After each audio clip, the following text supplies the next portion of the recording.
স্বাগত জানাচ্ছি Bogura rail station থেকে। এই রেল স্টেশনে হাজারো যাত্রীর ভিড়ে সবসময় এখানে কিন্তু হইচই লেগেই থাকতো। গত 10 দিনে ট্রেন চলাচল বন্ধ হওয়ায় এখানে শুনশান নীরবতা বিরাজ করছে। দর্শক, আমরা আজকে আপনাদেরকে ঘুরে দেখাতে চাই যে এই ট্রেন বন্ধ থাকার কারণে এই স্টেশন এলাকায় হাজারো ব্যবসায়ীর কিন্তু নানা সমস্যা এবং বিড়ম্বনায় পড়তে হচ্ছে। বিড়ম্বনায় পড়েছে বগুড়ার দুই প্রান্তের মানুষ, বিশেষ করে পূর্ব এবং পশ্চিম প্রান্তের মানুষ। শ্রমজীবী মানুষগুলো প্রতিদিন ট্রেনে চড়ে বগুড়া শহরে এসে ব্যবসা বাণিজ্য করে আবারও তারা কিন্তু নিজ নিজ গন্তব্যে ফিরে যেতেন।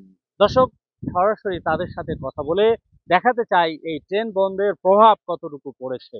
এই 10 দিন যাবৎ যে কোটা আন্দোলনে রেল বন্ধ আছে, এতে সাধারণ যাত্রী, ব্যবসায়িক সবাই আমরা ক্ষতিগ্রস্ত। যাতায়াতে বিঘ্ন ঘটছে, বাসে যেতে ভাড়া ডবল লাগিচ্ছে। তো সরকারের কাছে অনুরোধ, যদি ট্রেনটা চালু করে দিত আমাদের জন্য খুব সুবিধা হতো এবং দেশবাসীর জন্যই সুবিধা। অবশ্যই দ্রুত খোলা উচিত। আর ট্রেন মানে স্টেশন মানেই ব্যস্ততা, এখানে সকলেই ব্যস্ততার সাথে আসে যায়। আর সেই ব্যস্ততা নাই, এই জন্য ট্রেনটা একটা একটা মৃত্যু একটা স্টেশন বলে মনে হচ্ছে। তো এখান থেকে আমি মনে করি যে একটু দ্রুত এখান থেকে উদ্ধার হওয়া উচিত এবং সরকারকে পদক্ষেপ নেওয়া উচিত। সার্বিক দিক থেকে জনগণেরই ক্ষতি হচ্ছে, দিনে কোটি কোটি টাকা খরচ হচ্ছে, আর সাধারণ মানুষের ইচ্ছাকৃত না হলেও অনিচ্ছাকৃত ভাবেও ক্ষতি হয়ে যাচ্ছে। দর্শক, এই রেল স্টেশনে প্রায় 20 থেকে 30টি এইরকম দোকান রয়েছে।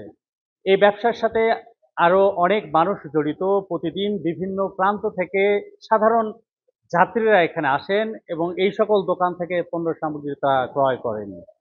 আর এই যাত্রী না আসার কারণে আমরা আপনাদেরকে যেটা দেখাতে চাচ্ছি যে পুরো রেল স্টেশন একেবারে শুনশান নীরবতা, এবং এই নীরবতা পালনের কারণেই এখানে যে সকল ব্যবসায়ীরা আছে প্রতিনিয়ত তারা তাদের দোকান বন্ধ রাখতে হচ্ছে, এবং দোকান বন্ধ থাকার কারণে তাদের ব্যবসায়িকভাবে তারা কিন্তু ক্ষতিগ্রস্ত হচ্ছেন। আমরা ব্যবসায়ীদের সাথে কথা বলার চেষ্টা করব, এবং আসলে এই অবস্থা যদি দীর্ঘদিন বন্ধ থাকে তাহলে দেখা যাবে যে ব্যবসা প্রতিষ্ঠান বন্ধের কারণে তারা যেমন লস খাচ্ছেন এবং তাদের পরিবার পরিজন নিয়ে কিন্তু তারা বেশ বেকায়দায় আছেন। আমরা একটু কথা বলতে চাই, এখানে একজন দোকানি আছেন। এই অবস্থায় আপনাদের কতদিন যাবত বন্ধ রেখেছে আশপাশের দোকানগুলো, আপনি খোলা রেখেছেন কেন, কি সমস্যা হচ্ছে? বাড়িতে বসে থেকে আর কি করবো কও? সংসার না চলে তো সেরকম ইয়ে হবে না তো। মানে আমার দিন এনে দিন খাওয়া। এখন যে সংসার যদি না ইয়ে করি তাহলে আমার তো বউ বাচ্চা আছে বলেন। এরকম যদি বন্ধ থাকে তাহলে আমাদের ব্যবসা তো সবকিছু আমাদের লসের মধ্যে যাচ্ছে।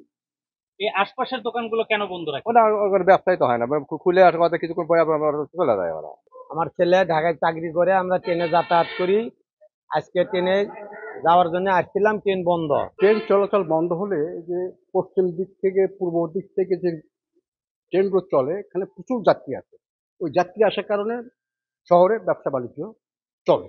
এখন ওই ট্রেন বন্ধ হওয়ার জন্য কোনো লোক আসতেছে না বিধায় শহরের যত ব্যবসা সব বন্ধ হয়ে গেছে, এবং ট্রেন নির্ভর করে যারা ব্যবসা করে, বিশেষ করে স্টল ফল যারা আছে, তা একদম তাদের তবিল শেষ।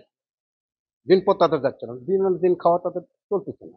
এই ক্ষেত্রে আমরা চাই যে সরকার যত দ্রুত গতিতে ট্রেন চালু করবে ততই আমাদের ব্যবসা আগের মতো ফিরে আসবে হয়তো। দর্শক, আমরা এখন দাঁড়িয়ে আছি বগুড়া রেল স্টেশনের টিকিট কাউন্টারে। এই টিকিট কাউন্টারে প্রতিদিন শত শত যাত্রী এখানে এসে ভিড় জমায়।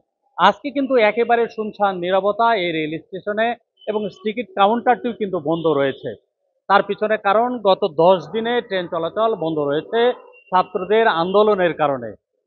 আর এর ফলে দুর্ভোগে পড়েছে হাজারো যাত্রী।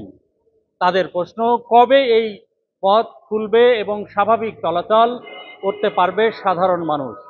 আর তা যদি না হয় প্রতিনিয়ত তাদেরকে বিড়ম্বনার শিকার হতে হচ্ছে, পাশাপাশি অর্থনৈতিকভাবে তারা ক্ষতিগ্রস্ত হচ্ছেন। তাই তাদের দাবি, দ্রুত ট্রেন চলাচল স্বাভাবিক করা হোক।